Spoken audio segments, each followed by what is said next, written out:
Check, check, 1, 2. What's happening? How's it going, guys? Welcome, welcome. Time for another installment. Time for another installment. What'd you do in the GWAR, Daddy?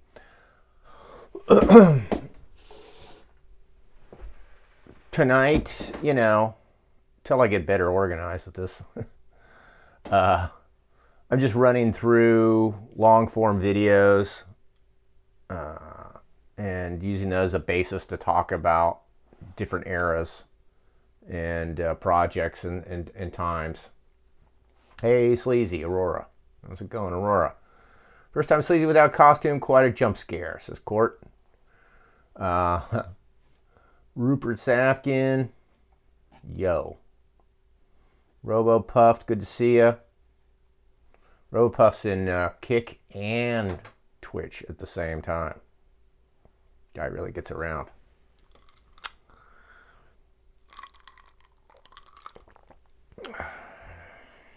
Quantum entanglement. He's two places at once, ladies and gentlemen. He's Schrodinger's cat. He's both alive and dead at the same time. Isn't that amazing? So, what to say about this era? Or should I just jump into it? I'll be honest, I don't feel like being that complex. I'm kind of hungover. And full of turkey leftovers, too. I had the same thing we had last night. Stargate. And yeah, I don't know if I want to do 2.5 hours. I always say that, and I end up doing it anyways. So it's I shouldn't even really talk about it. You're getting 1 hour. As soon as this video's over, I'm out. I don't even know how long this is. I haven't seen Rendezvous with Ragnarok for a long time. And to be honest, this was at a point where I was losing interest in touring. I didn't feel like touring really that much anymore. And I will say, though, that making the Surf of Sin video was the most fun I ever had in GWAR. It was like the absolute kind of like high water mark, really, of GWAR for me.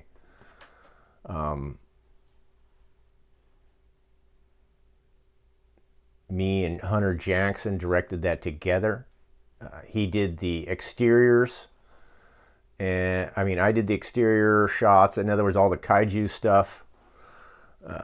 The pyro, the miniatures, the city scenes, the exterior stuff with the fighting, and he did all the interior stuff, the interior of the spaceship, all the fighting in there, things like that. And I ended up editing it. That was the only real conflict we had about Rendezvous with Ragnarok. Excuse me, Surf of Sin, not Rendezvous Ragnarok. Rendezvous with Ragnarok. Hunter Jackson directed this, more or less. Which, it's not to put him down, but it was more or less, it was a not too complex a project, because he simply took live video from shows and edited them to songs, like album versions, which kind of, I don't know if that worked. Tell you the truth, when you hear the album version of a song cut in with a live crowd behind it and live stage version of it, like, yeah, I don't know. But he directed supposedly this. We co-directed Surf of Sin, which is the music video from Ragnarok, the GWAR Ragnarok album. I enjoyed Ragnarok. I enjoyed all what we did is contributing to it as well. I enjoyed doing graphic illustrations for the album lyrics, and like I said, making the Surf of Sin video, that was the most fun we ever had. And to me, that was the way a music video needed to be, or should have been all along. And for some reason, we never quite got that right. We spent about, I think, 14, 15 grand on that. So it was this one video. We spent 15 grand and we picked a terrible song. I'm sorry. I just don't think Surf of Sin is, well, it should not be your music video song. That's probably why Metal Blade just kept going, oh, rolling their eyes every time. Every fucking time, you know, we would do something for us. I mean, they gave us the freedom. They didn't tell us, oh, we don't want you doing that Surf of Sin song. You know, they let us do that, but, you know, it was just at the last second. And by the way, in case you don't know, the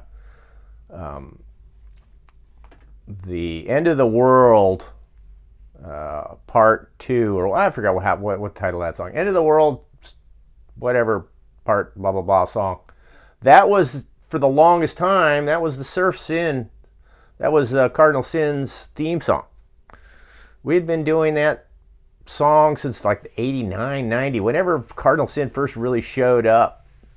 That was his music. Which I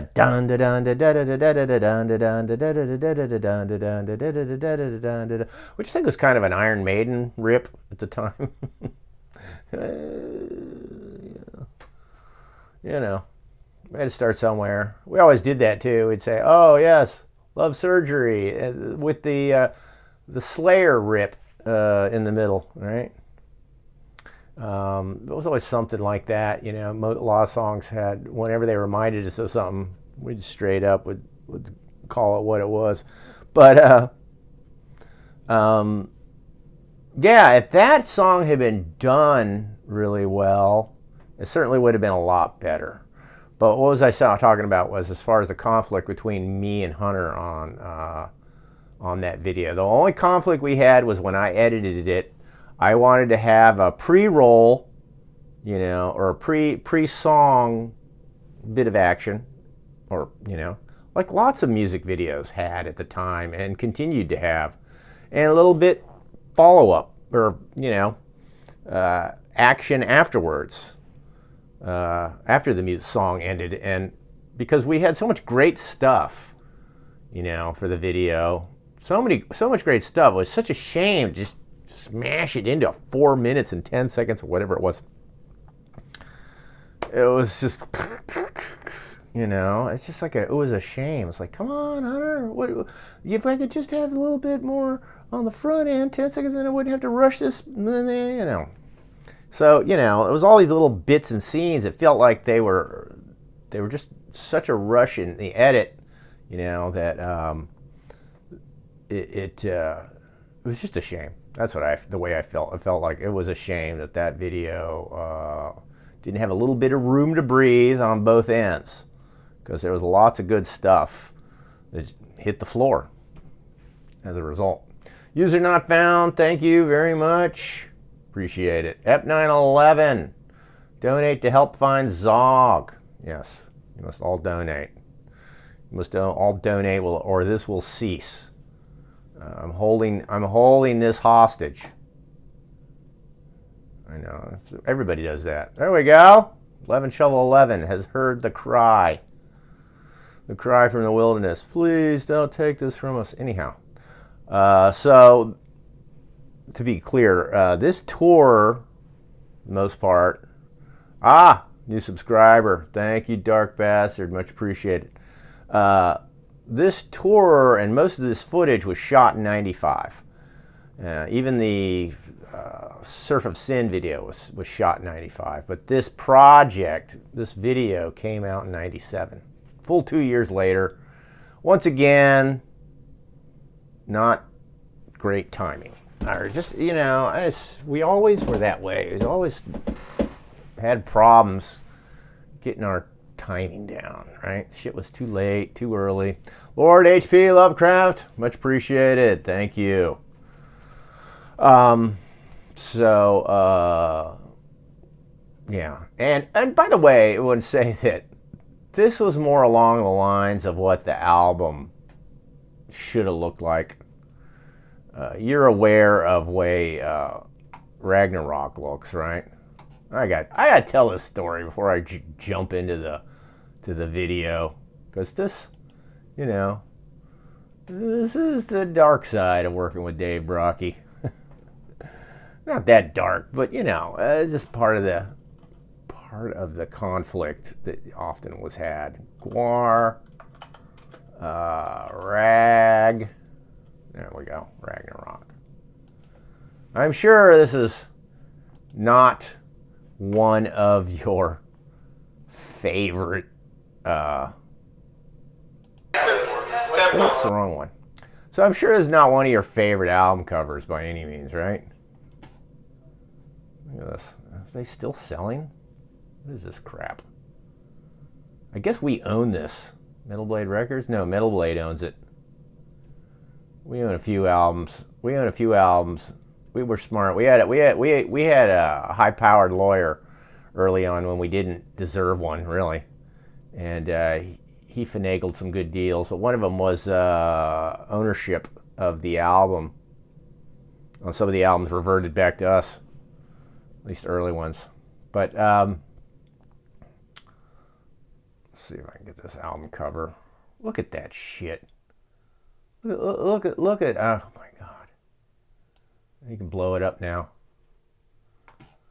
Look at this shit. What the hell is that? Remember, this is on a 4x4 piece of fucking, you know, cardboard in your local record store. Anyhow, early on, we were talking about the album cover, and I tried to work with Dave on the graphic design for the album cover. And I started to more or less come up with something that was a little more similar to a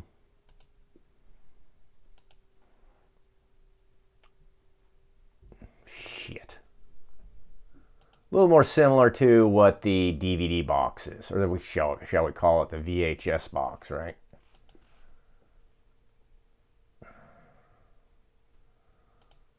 All right, this is more along the lines of what I started to come up with. I had the buildings nearby.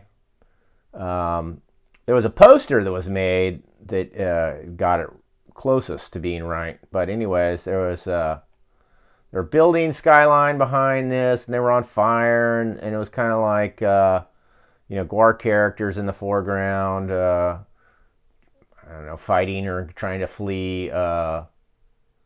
You know, cardinal sin. And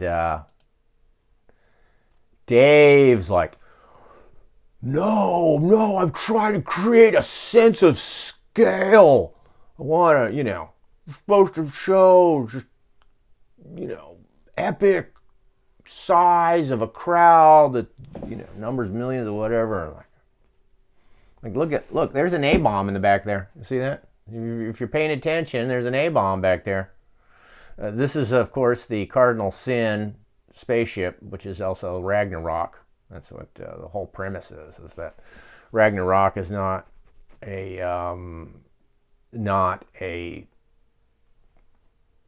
meteorite or a comet coming to destroy Earth. It's actually Cardinal Sin. And because he knows that GWAR is there. He must destroy GWAR. If you don't know your mythos,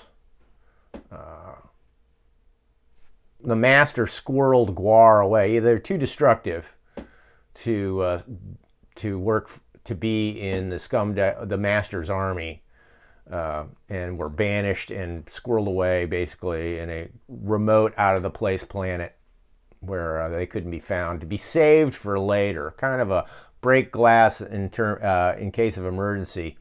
And finally, I think Cardinal Sin got wind of them, and so he knew to defeat the master, he also had to destroy GWAR. And so he went to Earth, found them on Earth, came to Earth to destroy them. Yeah, so the making of this album cover, it was Well, this is what would happen to Dave, unfortunately. He would get on meth benders. He would get he'd get some meth, and he would go through a period where he would do it regularly, a bunch of it. You know, and so of course, what do you got? You're dealing with sleep deprivation, and he would develop an obsessive personality. And I don't know why, but he did it when making art. He would get on meth benders when he had a graphic project. And this would be the result, as I came to name it, Flea Circus.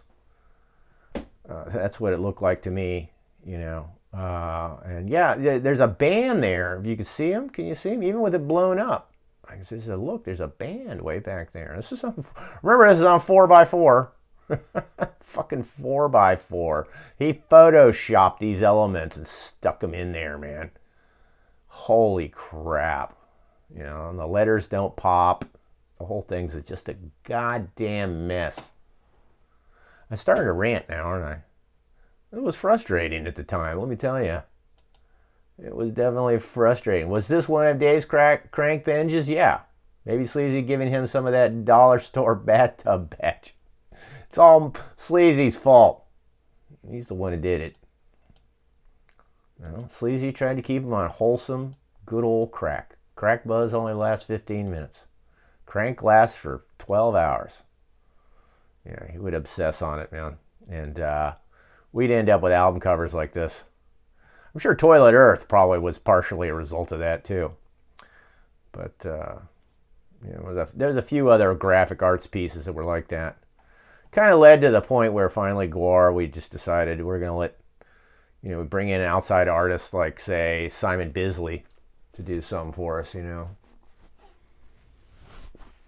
Even a half-ass Simon Bisley is better than a full-ass, you know, Slave Pit graphic, generally speaking.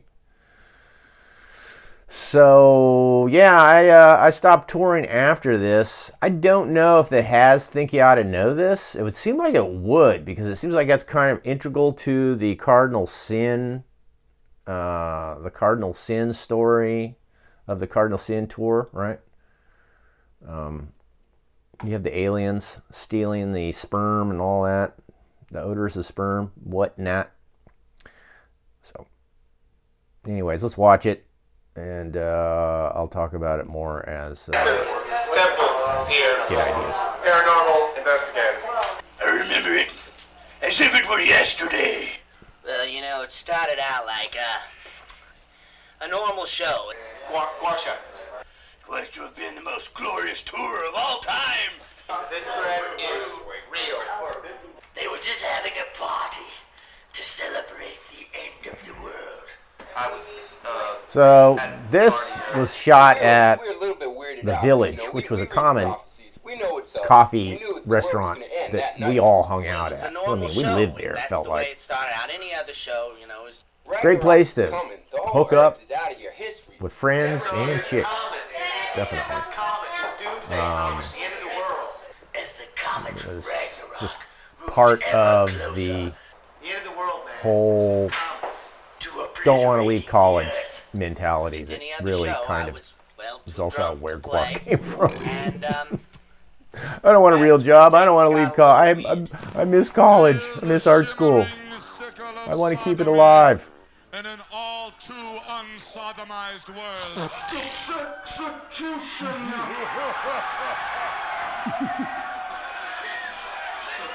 myself over a little bit. In case you didn't know, we are here to celebrate the destruction of your planet. So Chuck would have the same Need to know. Are you same ready? experiences that I would while on tour, while doing these albums, right? Our solo songs.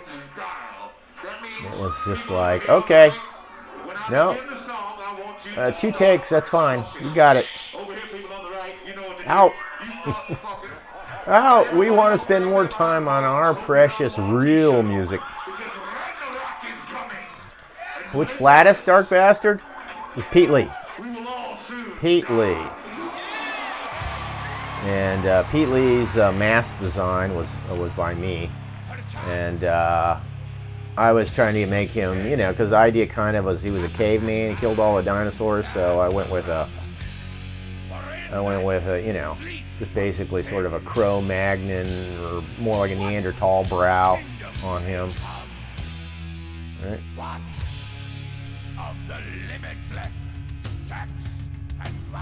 I also helped to sculpted the Sexecutioner mask. I was thankful for Chuck giving me a chance to help him with that.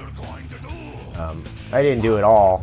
I just sharpened up some areas and changed the basic, some of the brow, cheek line, and things like that. But I was drawing influence from, let's say, Doctor Doom. You know, I gave him a bit of a sort of a Doctor Doom thing.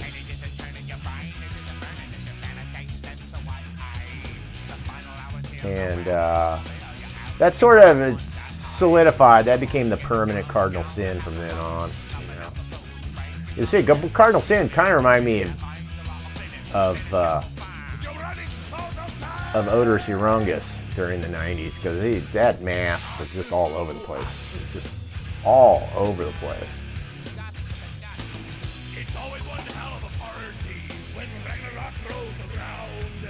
And of course, this song is kind of exposition on the premise of what Ragnarok is supposed to be about.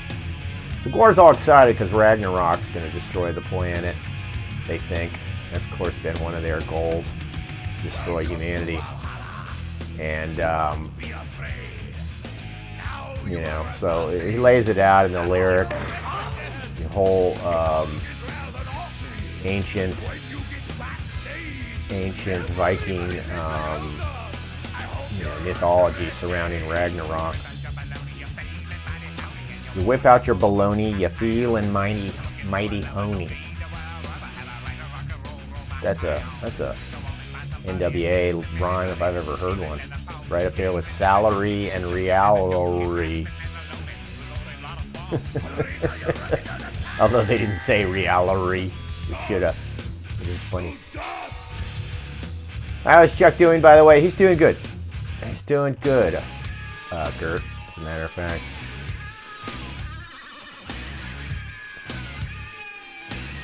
He's hanging in there.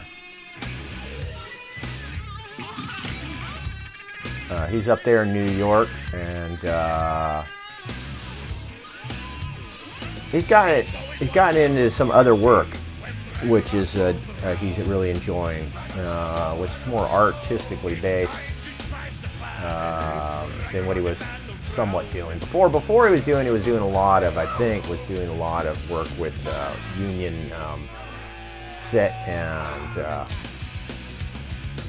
special effects. So stuff like, you know, I think it was things like, you know, set up a rain bar, you know, for a shoot, you know, or something like that.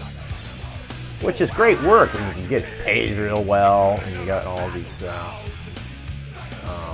benefits involved, and it's easy. Just sit on your ass the rest of the time, turn the thing on, rain, no rain, rain, no rain, you know.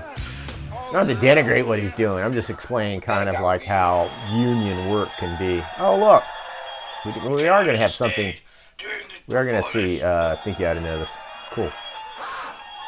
We're gray guys. They were short, you know. Stupid little gray aliens. Gray alien sperm smugglers. You want to take Sperm my smugglers. Use it to make some kind of hybrid alien child in order to save your species from total. So me and Chuck, during the 90s, we had just gotten online Saw some aliens there on at the stage slave with pit, a big and Gun, sort of. we were just absolutely going apeshit over gray alien conspiracies, UFO conspiracies. And so I'd started my company, Hyperreal Productions, in 1995. And I started making gray alien Started sucking nodders and gray alien masks. That was my first sort of, I guess you'd call it, you know, merchandising idea. Hey, nobody's got a copyright on gray aliens. I'll do that. Sperm sample from odorous Urangus. Nobody copyright on gray aliens, but everybody, it has universal recognizability. Perfect. You know, I'll do that. I'm a fireman. But anyways, so naturally me and Chuck had to inject a whole bunch of this conspiracy theory stuff that we would all freaked out about, you know, into the show. And I'd already made the masks, so that was easy. You know, that's nice. GWAR loves that. When you've got something that's already made, they can just incorporate instead of having to, you know, instead of having to make it. We like that better than actually coming up with a lot of original ideas. It's like, let's just find something we've already got and just justify it so we can put it on stage. But I thought it incorporated well into the show just because, you know, it was just an excuse. Excuse to have odorous spew all over the audience, you know. But we incorporated that into Slymenster Hyman getting pregnant, the hybrid alien baby, odorous gray alien hybrid that shows up later in the show, you know.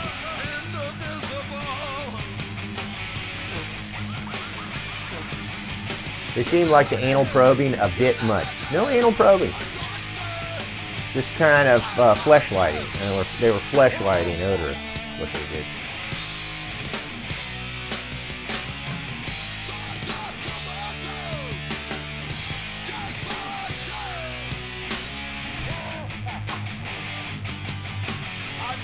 I think this is what, Sonder Commando? I really like this song. One of the lesser played songs.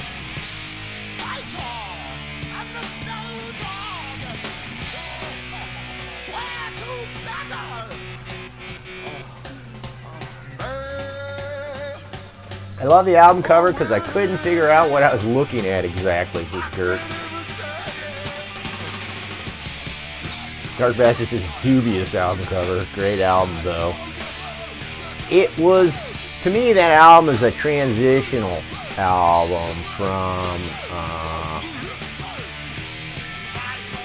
what GWAR was previously, and then it went into this period where, as I pulled out, it got really, the music started getting really self-indulgent and sort of silly.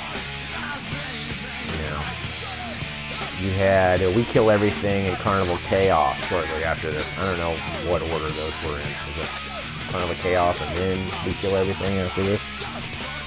I thought this album had some bangers on it, and overall was still okay. You know, it wasn't too silly. But those next two albums got really like that, and I remember I was sitting at the table, the upstairs, you know, our circular table, kind of like a meeting table, and Casey was there, and a couple other, I think, musicians, and I said the music had gotten self-indulgent. And I said, you guys need to be more spooky, less goofy. That was my mantra. After about 97, I'm like, you need more spooky, less goofy. And it took them a while. I remember Casey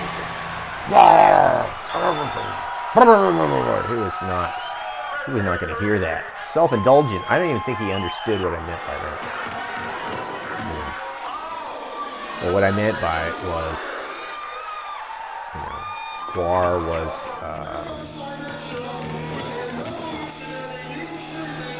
GWAR was becoming just too divergent in its ideas about artistic and musical ideas. You know, it was just all over the place.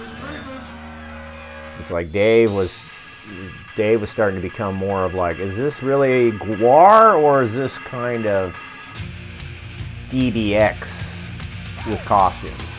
You know what I mean? Like, if you've ever seen DBX, have you ever seen Dave Solo? You know, he loves being silly. And I love his silliness. I do. But at the same time, you know, this is a team effort. And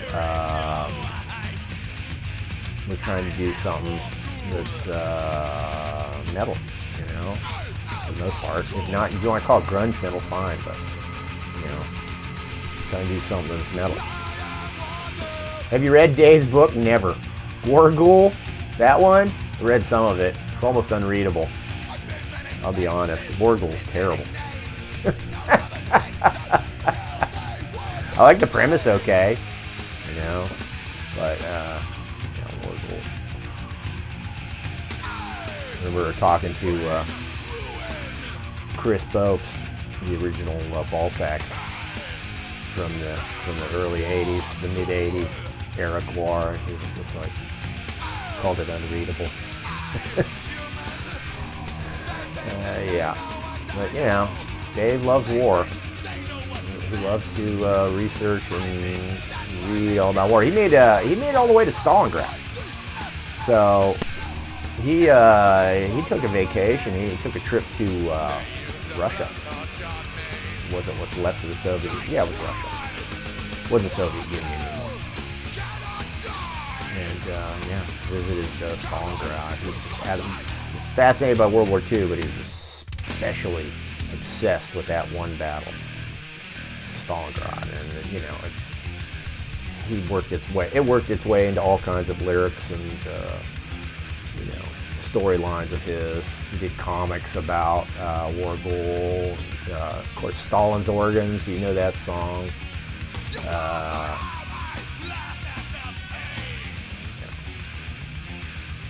Wargul's pretty epic. You listen to the lyrics, you know.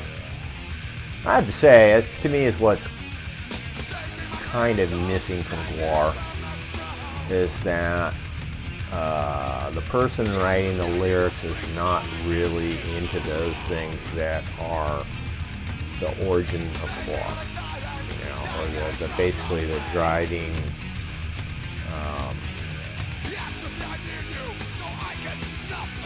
shall we say, the basis.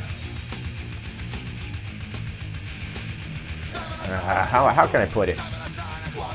It's like Dave was into Tolkien. Dave was into Elric. Dave is into all these things that he was incorporating into the lyrics and the stories. And we were too. You know, me, Chuck, Hunter, right? We were drawing our influences from, you know, from sci-fi and fantasy as well.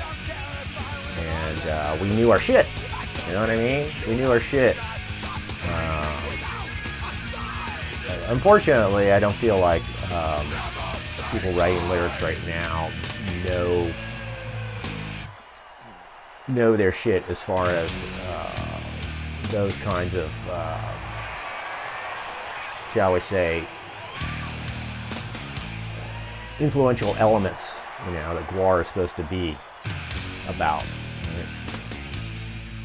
It's just, it's not there, and I think it kind of shows. Asimov? Chuck was big into Asimov. Chuck loved Asimov and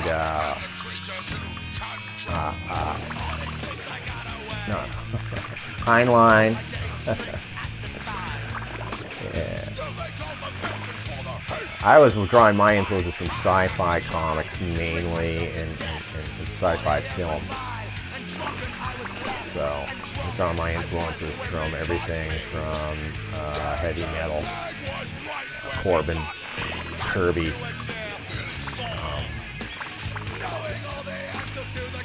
paranormal, big time.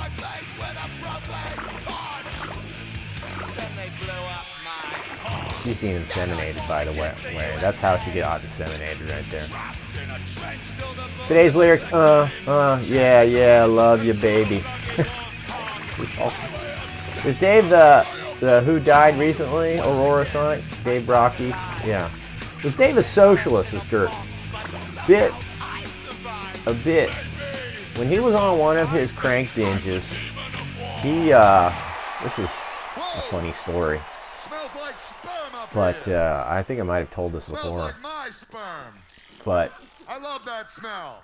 when we were on tour with the Skate Nigs, Oh my God, not that. and I think that was one of the last Hey, tours looks like I you was got on spermed on. in the middle 90s. I was later on, I did some in the aughts, but in the late 90s, I did one. And When was the last time you were tested?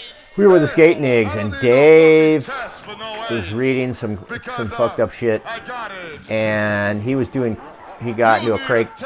He got a methamphetamine bender going while on tour, which is one of the more common places that it happens.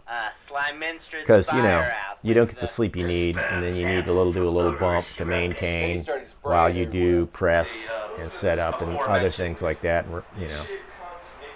And then you're on. You know how meth is, man. It's like you can't just do a bump and have it last an hour or two with you. And so you've just fucked up your next night's sleep.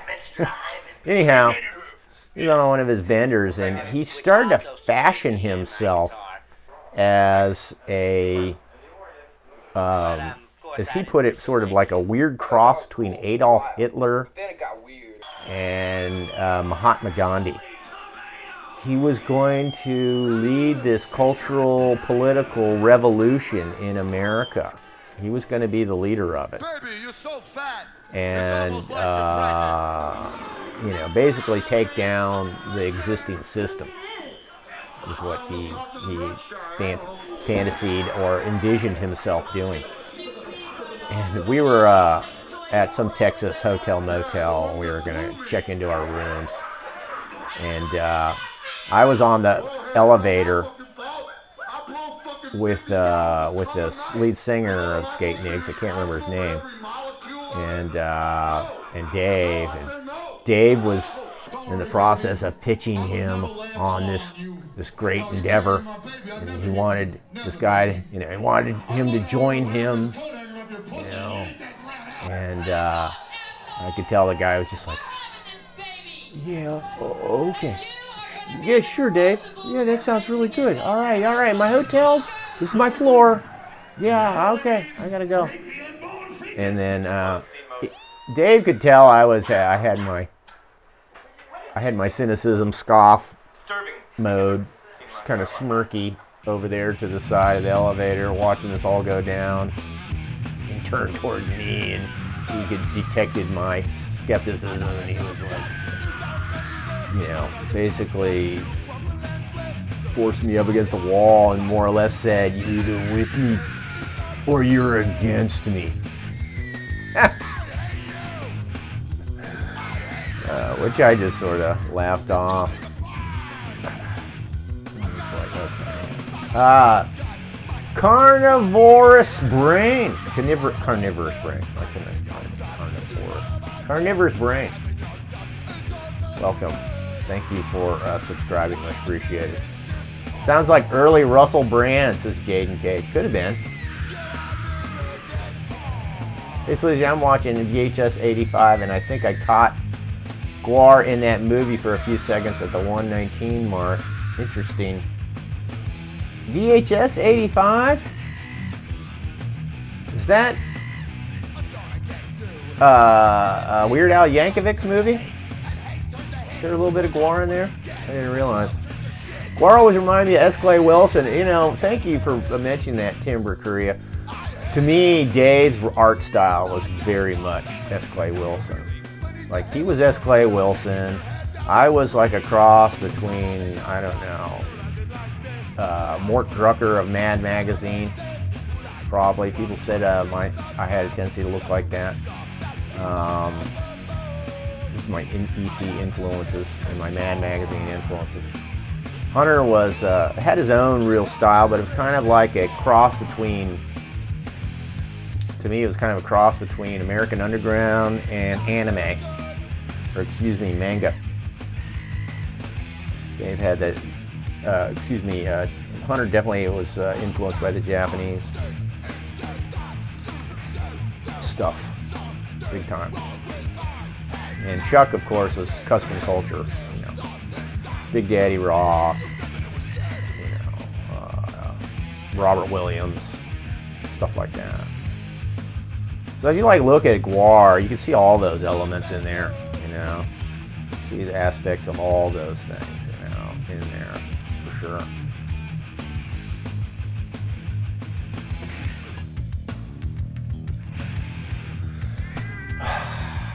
You can turn your back on a friend, never turn your back on a drug, says Salty. I gotta say, you know, being in a band, apparently people think that the best way to meet, to be friends with a rock band is to offer them drugs. And having been in a band, I found that works. That actually works. Ever since that day, It's a horror film. Robert Williams' art is amazing. Yeah, he is awesome. By the way, I got to meet him and spend some time with him, along with Robert Gorman. Robert Gorman got close to him as well. And then through him, I got to hang out with Robert Williams at his house. He had the most extensive Prussian spiked helmet collection I've ever seen. And he lovingly described in detail the differences between all the different helmets. It was like, wow. You know, it could be get into that kind of minutia, but yeah.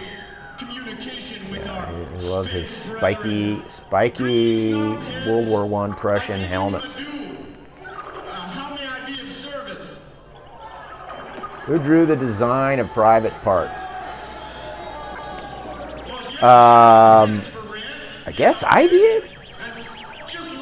It wasn't drawn, it was just sort of made, and we just kind of kept going with it. So Danielle did the muscle suit. I designed the mask, made the mask and the head, designed that whole that part of him. And then I think Hunter did the paint job. As you notice in Alice in Wonderland, he's red, yellow, and white. It's just fucking weird. And the reason why we did that was because somebody said, "Hey, no, you can't do that against the blue screen because he's blue. The blue areas will be invisible." So apparently, the artists claimed, the editor, Dean English, I guess it is, claimed that he would be able to replace that yellow with blue later in post. Never did. Couldn't. So we're stuck with, you know, this yellow. And some people like actually interpreted that like, oh, well, that's because America is actually a very cowardly country. We weren't thinking of that. We just wanted the key correctly while it was on a blue screen. Remember the rooftop battle in Alice in Wonderland with him? This is your classic. Get two tries at it and they throw you out of the studio. I'll never stop talking about that. I was sitting there and watching. I was looking at some old interview from years and years ago, and reading, it was a pretty extensive interview about all the eras. And I brought that up again. Like, God damn, leave it alone. Leave it alone, Sleazy.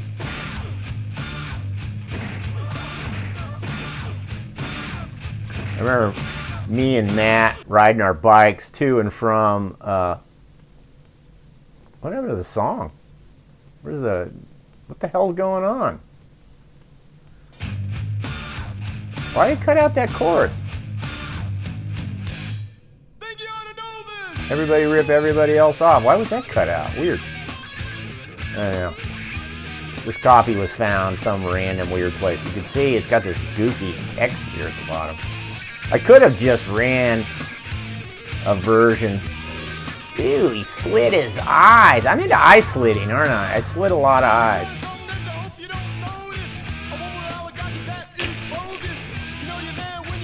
Oh, he's cutting his head open now. That must have been one that didn't explode, and he edited that in. Every once in a while that would happen. Gun didn't go off, so I had to manually separate it from his head. I remember me and Matt riding our bike together on the way to the restaurant to eat something. And that basically that phrase popped up. Everybody rips everybody else off. It seemed like that was like a lot of what, you know, a lot of the way the music biz works out, you know. And that song, I didn't even realize. People said, "Hey, you did." They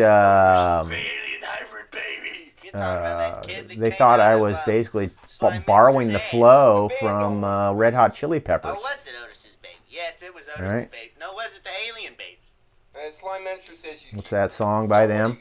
Whose baby was it? I don't know, but it came out of Sly Minster. Screw Easy Maybe E. she knows. This was the She's real on rapping close Sleazy. to it.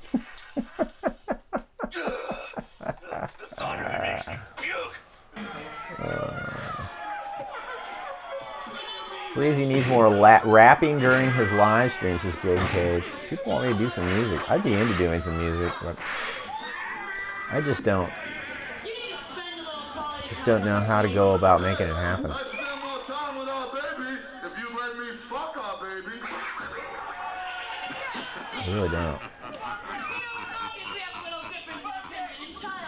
We do have a difference of opinion. I want to do EDM. In my opinion, Sing about big butts. fucking the kid in the ass. That's taken, Sleazy. You can't sing about big butts. Okay, well, I'll rephrase it. I'll rephrase it.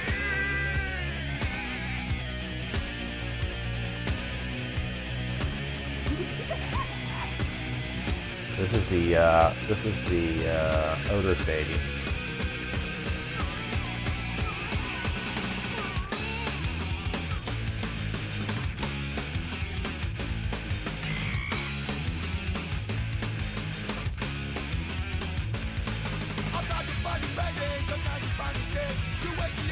Good old-fashioned, old hardcore sounding song, huh?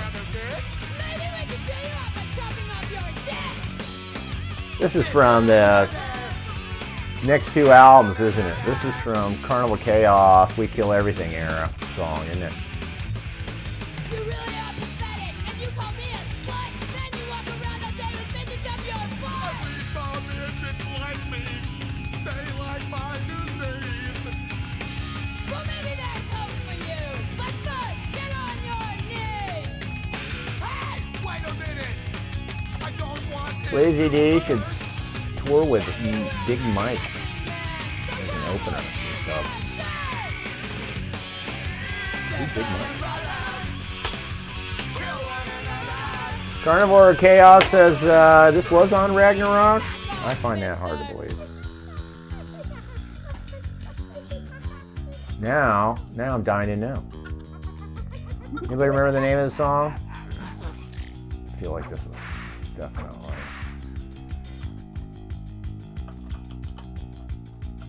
I don't know where to begin, but I'll try not to lie because lying is a sin. What do you know of sin? I taught you about sin when the sun was dim. People like this. There are a lot of people like this era. What about it? There's no pussy in your tower.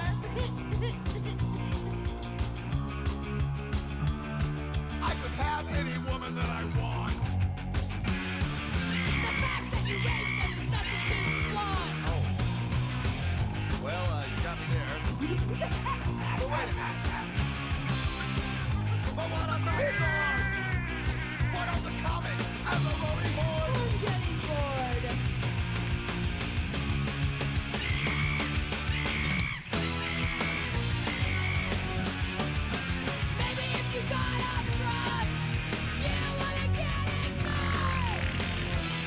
Remember this song?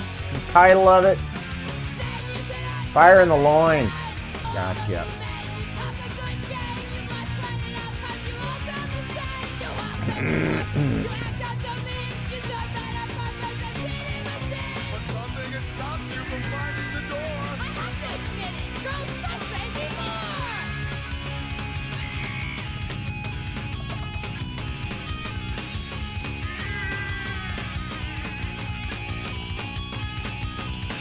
Well, hey there, Slimy. I think I got your point now. Will you please untie me? Well, that can be arranged. You pay for the pain, I'll find something beside me. Sister and brother, stuck with each other. Brother and sister. Back up, mister. Simon, I'm sorry. I'm really sorry I raped your baby. I'm so sorry. I had a raped you. Mandela effect Let me tell you one thing, baby. last week when I was trying Let me to tell you, I brought you figure out what to this do last time. for the show.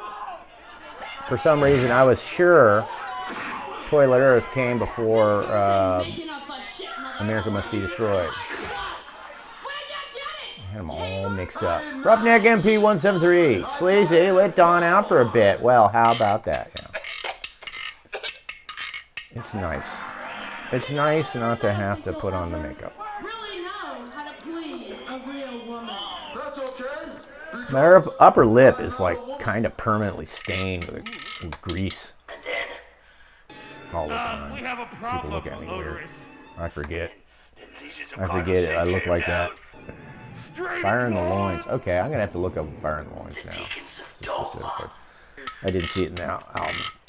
We are the advanced electronic agents of Cardinal Sin, baby!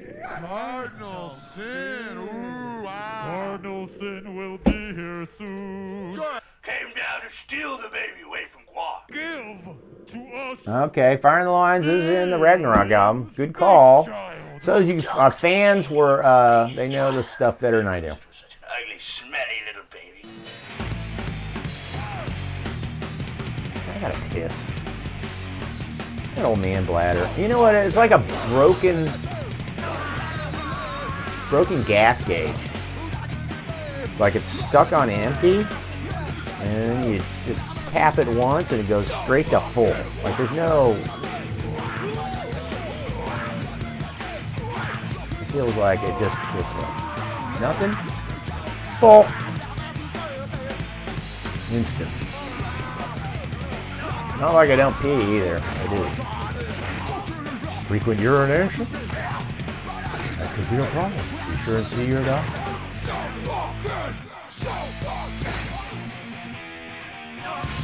Surf of Sin, hell yeah. Why hasn't anyone funded her buy Sleazy a catheter yet? Believe me, it doesn't have to be a catheter. It could just be kind of a piss tube. Already strapped on there. Oh, 2 liter at my feet. That'd be a good idea. Alright. I better just get it over with. Because that'll be all I talk about. If we got entertainment on screen, it'll be a good time to work.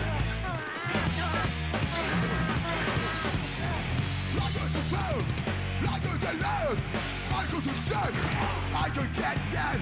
Lions and sons that I don't give a fuck. So fucking back into time. I got you alone. I got out the master. I go to the phone. I got the data. I just shut the dome. The fuckers will question. The cows will come home. Way to go!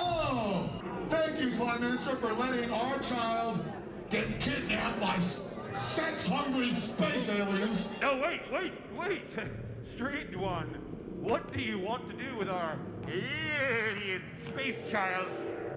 You see, their whole technology is based on the absorption of the soul into their technological mechanisms. And only the pure soul of a newborn child was pure enough to power the armor of Cardinal Sin. Cardinal Sin will be here soon.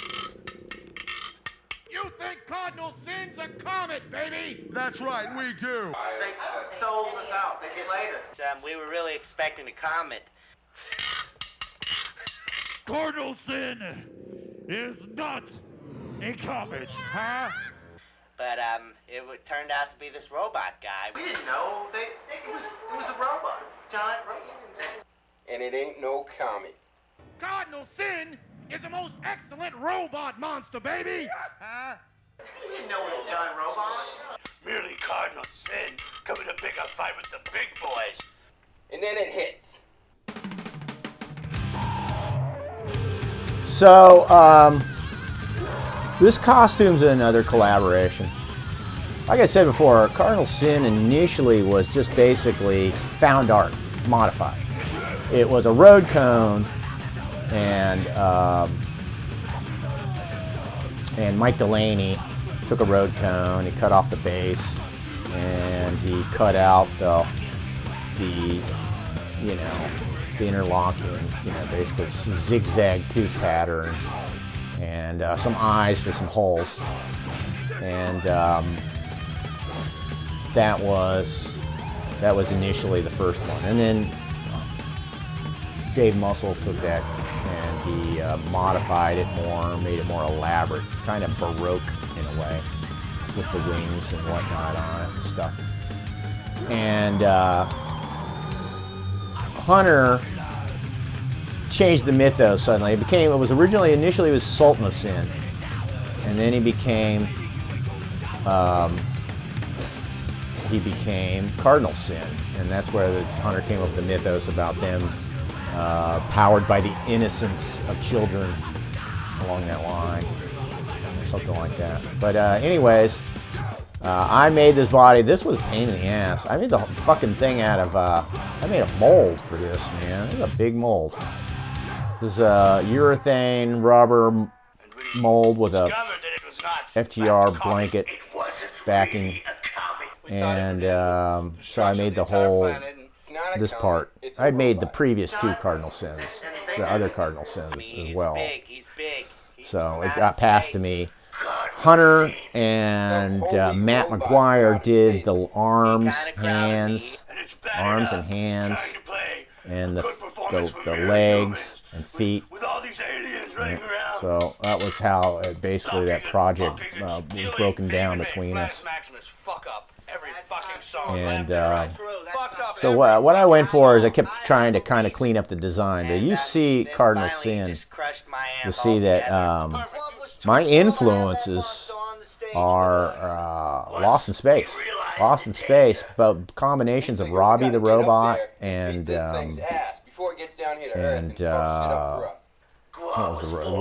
whatever the Lost in Space robot was called.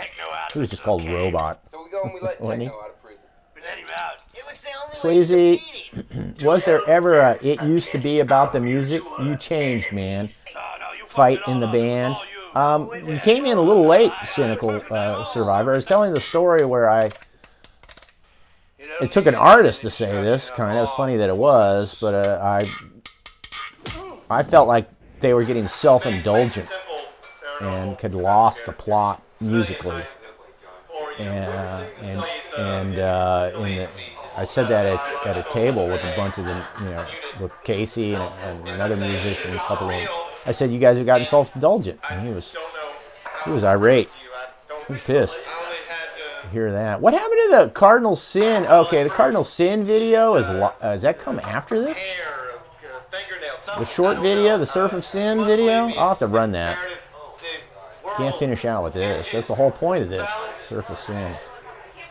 Ha ha! There's aliens back there taking orders. Anyways,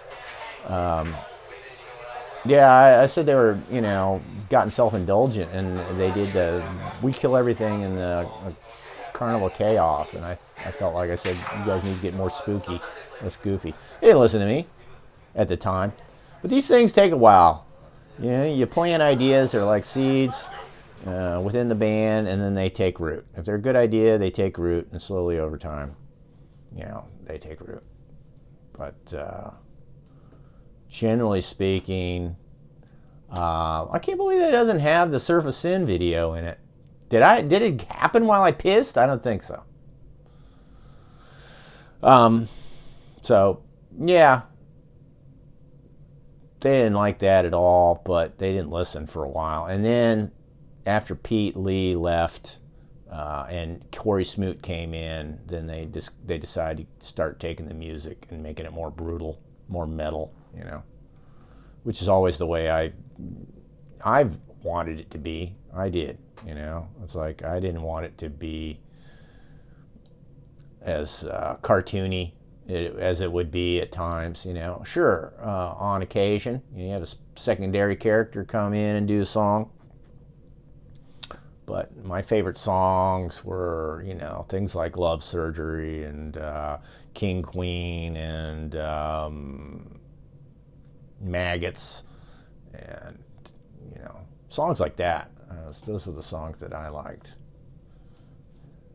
They lost the plot for a little while, and then finally with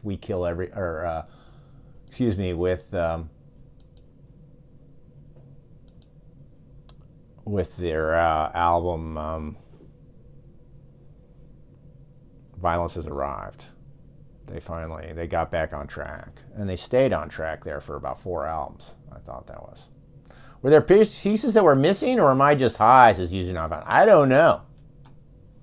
Could have been. It was a crappy. It was a crappy rip. It was a pirated rip. I don't know. So we don't worry. We'll just find out. We'll just find. Is this Rendezvous firing the lines wrong? We'll get Surface Sin going. YouTube.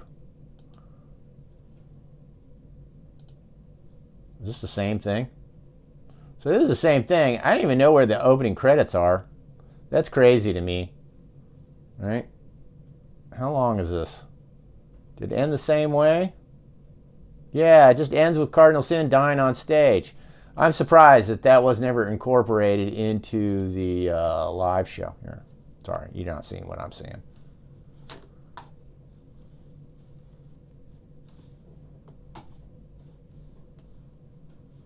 Come on.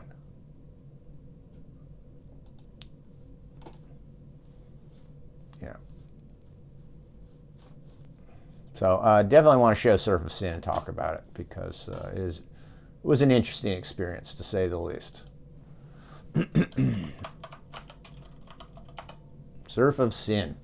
Of all the GWAR videos, I wonder... this one only has 11,000. GWARization. This has 89 views. Surf of Sin, Crush, Kill, Destroy. Oh, that's interesting. Well, I'll play that just so you can hear the way the song should have been. A lot of Surf of Sins here. Wow. This one is 9,000. Yeah. Here's another one, 903 views. Funny how nobody ever enforces GWAR's copyright on YouTube. Never happens. 89 views 9 months ago. Doesn't matter how good a video you put up. I guess it's the way it is, man. All right, I'll go with this one. It's got 11,000 views. I'm assuming it's pretty good.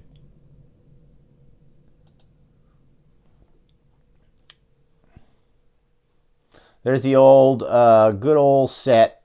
Let me get out of the fucking way.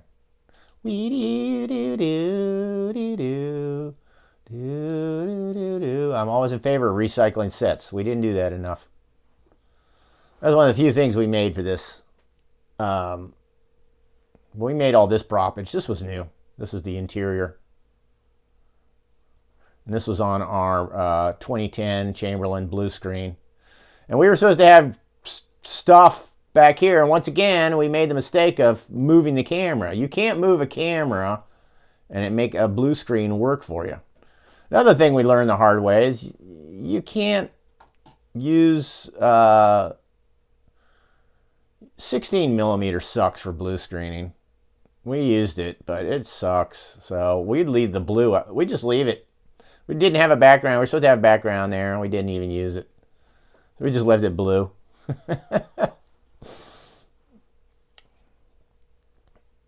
Nice model work. What's that thing doing? It looked like it just blew up, but we're supposed to believe somehow it's launched into the air. But yeah, when you shoot with 16, especially in low light, like indoor lighting, you end up with this artifacting fuzz on the edge. Does not blue screen well. That's why this film, to me, looks like shit. This video looks like shit until it all goes outdoors, and then once we have bright light outdoors, it looks great. Miniature version of Cardinal Sin we made for this. Whee! That's Jenna. She's Greg Ottinger's wife. So always, once again, keep it in the family. That was Hunter's girlfriend at the time. Just got pushed off of that rocket.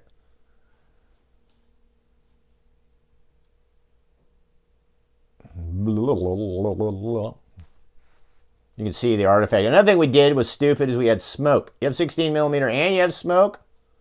No, that was Hunter's girlfriend right there. The one that was doing the dance. Mike Bonner. Dave. That was my roommate at the time. Pretty sure. This is Mike Dirks, in case you didn't notice. And the hipster. That's me.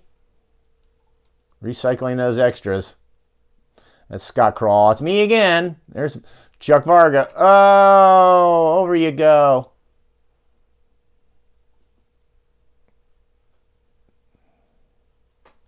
It's fun blowing up models. That's why I enjoyed this. That almost blew my face up. That effect right there. But yeah, we had one take for this particular sequence of all these buildings getting blown up where Cardinal Sin is shooting holes in them. And we did that in one take, and it worked perfectly. So happy, because it was hot as fuck outside. We had poor Matt McGuire in that costume. He was covered with rubber and fiberglass, and it was one of those 90%, 100-degree days. But this is the way you do kaiju, and I found this out by watching some videos about the making a new remake of Ultraman, and I didn't understand. The breakthrough for us was we use risers so that we can get down low. And we use a real sky. Look at that. Look how beautiful that sky is. By the way, this up here is, excuse me, that part right there, that is our actual building sticking up around behind the model buildings. And just like, looks like part of the skyline. It's fine. Part of the skyline works for me. Good job. Yeah. But yeah, you can shoot at any angle you want. You don't have to worry about you don't have to blue screen in a background sky behind them or anything like that. Of course, the kaiju, the Japanese, they have a huge indoor set. We didn't have that kind of scale to work with, so we just got, I think it was 8x4 risers with 4-foot legs, big heavy duty 4-foot legs, and we just we bolted them all together. But Dave Muscle did a shit ton of work. We recycled some of the buildings, I think, from the Phallus in Wonderland, but we made new ones as well. And Davis Bradley did a bunch of cool work on those miniatures for that. And Matt McGuire soldiered on through the heat. And me and oh God, I forgot his name now. A friend of mine who I happen to know was a filmmaker. We had 3 cameras going for it, so it was a multi-camera shoot. That's the way you do it, You You get multi-camera shoot because when you're doing stuff that's, you know, basically kind of one take only, you want to have a lot of cuts that you can make to cover up the fact that, you know, oh, this is the part where, you know, you can see too much of the wrong thing, or, you know, this is the part where he stopped moving, or it didn't look right, whatever. But that film was the most fun, and I hate to say it, the reason why I hate to say it, no, I don't. I'll just say it. One of the reasons why is because when we made that video, the musicians were all gone. The musicians were gone, and that was a project that was completely Dave free. Yep, Dave free. We were Dave free, and we were feeling good about Dave can be kind of oppressive, right? So with Dave out of the picture, me and Hunter actually worked well together. That was one of the best things we ever did, and it was just me and Hunter directing that together and coordinating it. And without that Dave playing us against each other and stuff like that, you know, we were able to turn something out that was pretty fucking cool. Like I said, the music isn't great. I don't love that song, you know. To me, I wanted something really metal, you know, the way it was original. This is here. You've heard this song before. History of the End of the World. And this was, like I said, this was written back in this was written back in the late 80s. That doesn't sound right. Thank you, fucking YouTube. All right, here we go.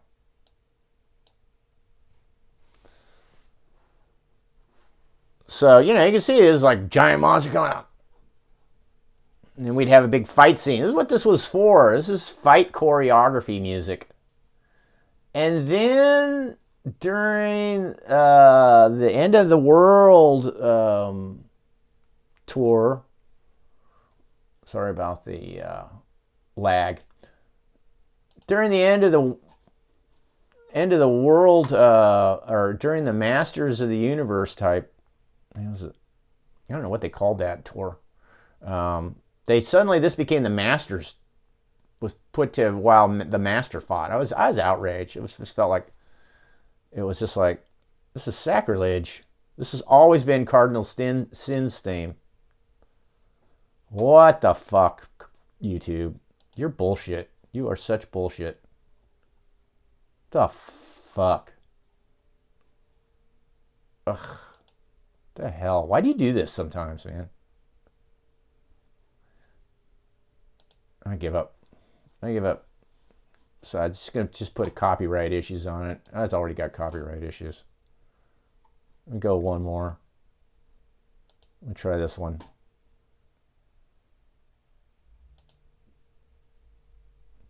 You hear that? It's that gallop. It's trying to be Iron Maiden. They used to laugh about Iron Maiden lyrics, you know, how goofy they were. But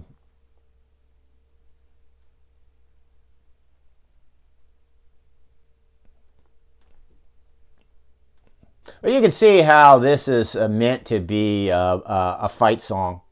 You know, all these twists and turns and dramatic changes in the music, right?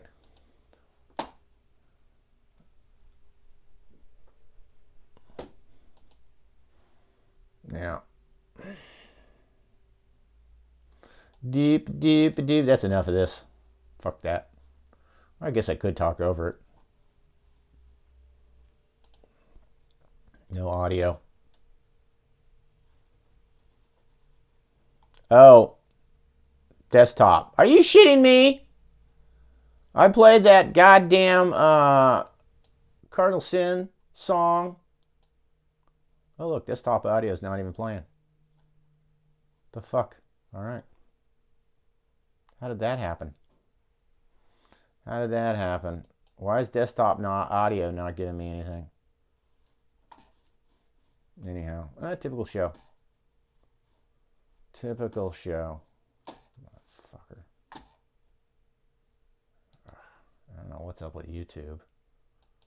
It's fucking lag, man. Oh, I got too many windows open or something? That's ridiculous. Did I just close something I shouldn't have? I think I did. Yeah, I have no idea. I have no idea. Everything's just hanging out. Anyhow, you can hear me, and that's all that's all that matters. You listen to it. You listen to it for us, boss, for our own good. You did it for us. So kind. So kind for my stupid incompetence.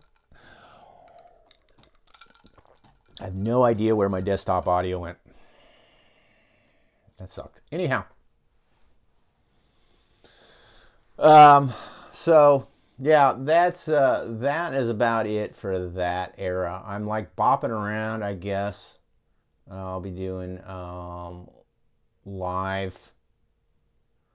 I'll be doing streams of different movies and shows that we did. But not much less. There's not much left. I guess I've got a bunch of the hyper-real live shows I can talk about. And there's lots to talk about in those because, you know, there's a lot of behind-the-scenes fabrication and conceptualizing, you know, stories to talk about and whatever else it triggers. And I finally did one. I did a full-length tour. A real full-length tour, not a 2 weeks at a time sort of tour, like the Gwarnage, you know, the Gwarnage live show is me, you know, doing Bozo Destructo along with Hunter, doing techno, that old format, right? Thanks for following, much appreciated. Did I, what was it?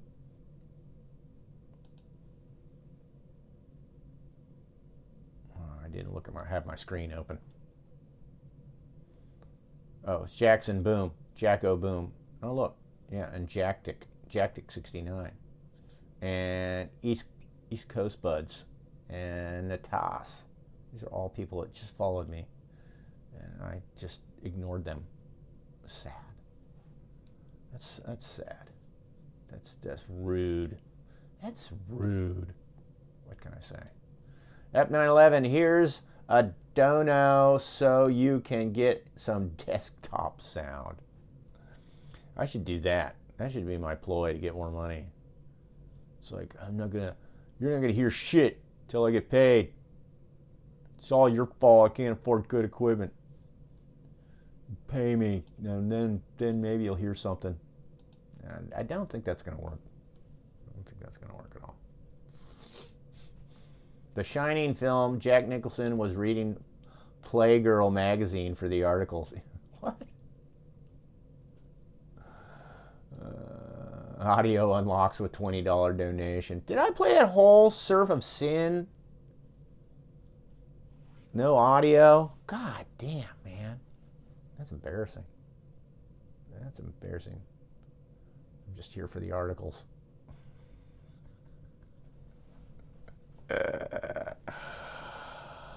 I remember those early kid years. Somebody said, hey man, I get some Playboys. Remember this one guy, he buried his in plastic, but still didn't stop from rotting, and these mealy worms are crawling out between the pages as we looked at some nudie pictures at age 8. Oh. Something about that musty smell and those pill bugs crawling around added to the eroticism of the experience. No, I don't have a thing for pill bugs, but still. was kind of funny. Robo Sleazy. Robo Sleazy was, Robo Sleazy. That was me not wanting to tour. What are they going to do? They put in Robo Sleazy. Robo Sleazy. The interesting thing about that was that album had the mind control helmets. That was the premise, right? You had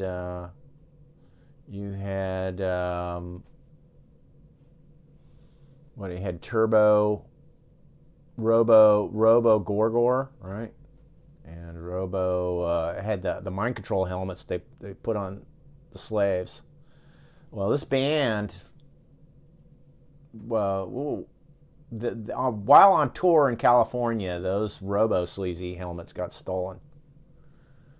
And then one time while we were on tour, we happened to be with this guy, and he pulled out an album, and lo and behold, it was some basically totally forgettable, unknown punk rock band. And they were wearing those helmets in the centerfold of the album. There they are, wearing our shit that they had stolen. I was like, oh, how dare you? Bad enough you stole it, and then you fucking are so cocksure yourself, you just wear that shit on an album. Wasn't worth hunting them down. Wasn't worth hunting it down.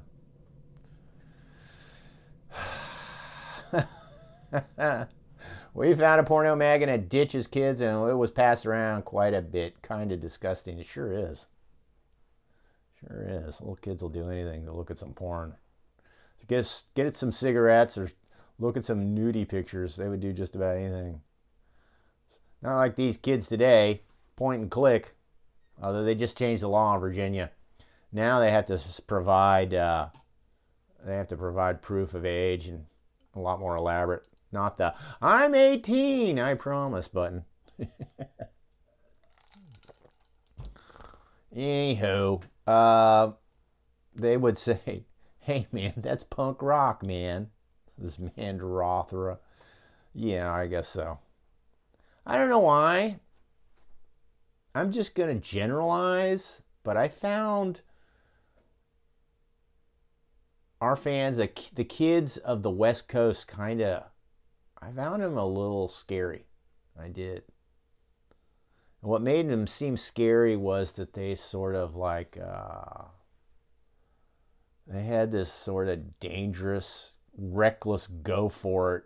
They were kind of a dangerous combination of a dangerous, reckless go for it and stupidity combined into one type of person. I'd seen elements of that in other places of the country, but this place, it kind of merged there. That was one of the places I remember where they'd spit on us. I thought that was cool. They imported that from England, punk rock scene. I caught a loogie right in the fucking mouth. I think at a show in Sacramento. I did not generally enjoy playing most places in California. My favorite places was always the Rust Belt.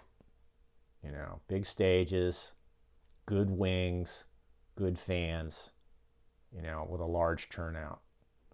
So, your Ohio, Columbus, Cleveland, Cincinnati, Detroit, those places, those were my favorite for the most part.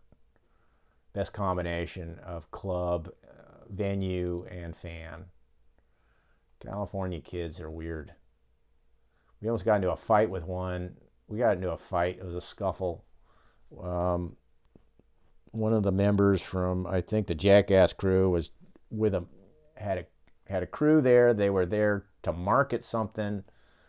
I forgot what happened, but they were trying to get backstage. They had their crew, and they were trying to get backstage, and sometimes Scott Crawl would get real, he used to be pretty rigid about not wanting people around. And I can understand, because that's when shit disappears. My bozo mask disappeared at a show in California once again.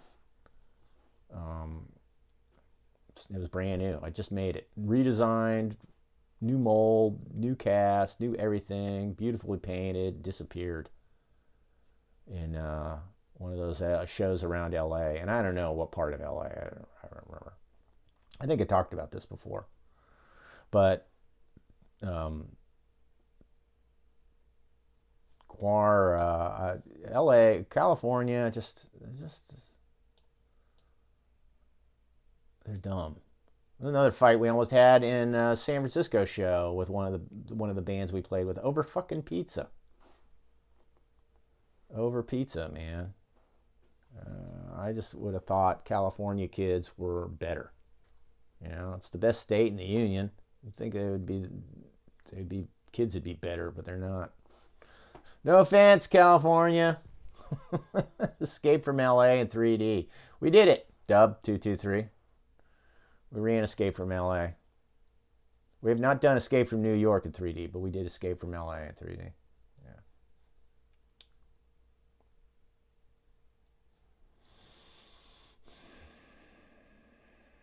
The last GWAR show I went to, some asshole kept spitting at the band. Fucking drunk assholes. Really? Like recently? I didn't know anybody did that anymore. The worst was we played with the Mentors. Not the Mentors, excuse me. Oh, God. I'm sorry. Ugh. Not the Mentors. We did play with the Mentors. But this isn't the story I was trying to tell. We did a short tour with, oh, God, that real dirgy metal band.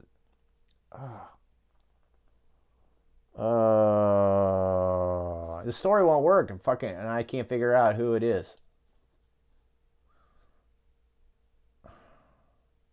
The Melvins. I wanted to call them the Smiths for some reason. It was like, the Smiths? What? I knew it was a goofy name like that. It was the Melvins. And I remember one show in particular was in Texas. And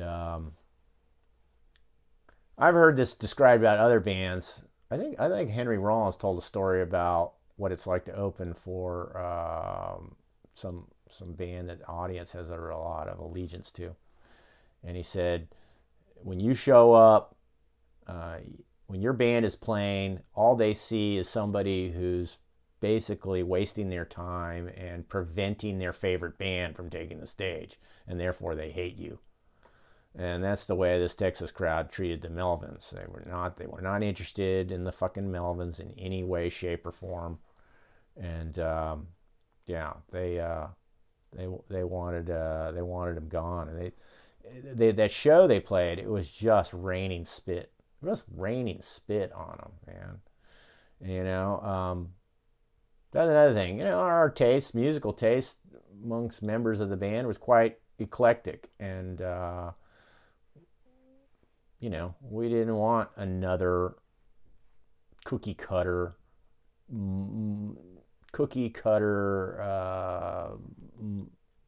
monster voice metal band.